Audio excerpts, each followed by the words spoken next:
Assalamualaikum warahmatullahi wabarakatuh. Anda bersama saya Nurul Aisyatul Fatia binti Razali, wartawan TV PSS Sekolah Kebangsaan Pasir Panjang. Alhamdulillah, syukur kehadrat Ilahi, pada hari ini 18 Mei 2025, Sekolah Kebangsaan Pasir Panjang telah mengadakan majlis sambutan Hari Guru peringkat sekolah bagi tahun 2025. Guru Pemacu Reformasi Pendidikan. Itulah tema Hari Guru bagi tahun 2025. Tema ini merujuk kepada peranan strategik guru sebagai penggerak utama dalam proses transformasi sistem pendidikan. Guru bukan sekadar penyampai ilmu, tetapi organ perubahan yang membentuk dasar, pedagogi dan budaya pembelajaran ke arah lebih progresif.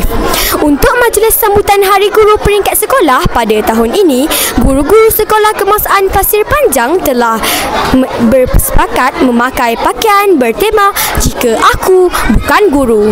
Jom sama-sama kita saksikan kemerahan dan warna-warni majlis sambutan Hari Guru peringkat Sekolah Kebangsaan Pasir Panjang.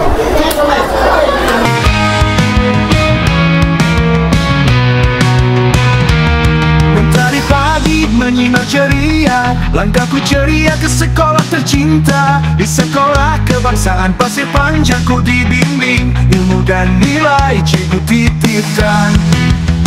Terima kasih cikgu, tulis budimu, setiap nasihat jadi suluh waktu. Pengorbananmu tiada bandingnya, kau pelita hidup kami semua. Dalam sabar cikgu terus mengajar, walau penat tak pernah mengalah. Setiap anak dididik sepenuh jiwa agar berjaya capai cita-cita.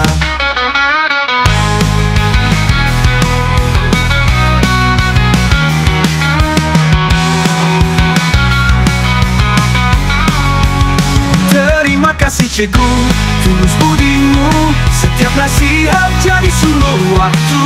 Pengorbananmu tiada bandingnya, kau pelita hidup kami semua.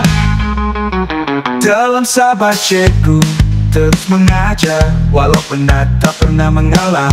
Setiap anak dididik sepenuh jiwa agar berjaya capai cita-cita. Terima kasih cikgu, tulis budimu, setiap nasihat jadi suluh waktu. Pengorbananmu tiada bandingnya, kau pelita hidup kami semua.